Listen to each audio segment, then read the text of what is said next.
Hello বন্ধুরা, আশা করি সবাই ভালো আছেন। তো আজকে আমি বানাবো সজনে ফুলের বড়া। আপনার সঙ্গে থাকুন।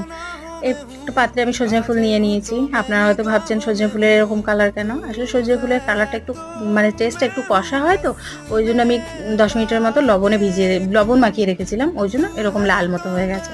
তো আমি এবার সজনে ফুলের মধ্যে আমি পেঁয়াজ, কাঁচা লঙ্কা কুচি আর বাকি যে মশলাগুলো দিয়েছি সব আমি মেনশন করে দিয়েছি। আপনারা একটু দেখে নেবেন।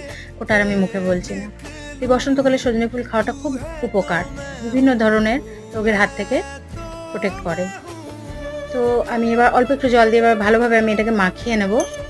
এটা খেতে কিন্তু খুবই ভালো লাগে, গরম গরম খেতে হবে এটা। এটা রেখে খেলে ভালো লাগবে না, এটা ভাজার পর সঙ্গে সঙ্গেই মুচমুচে দারুণ লাগে খেতে।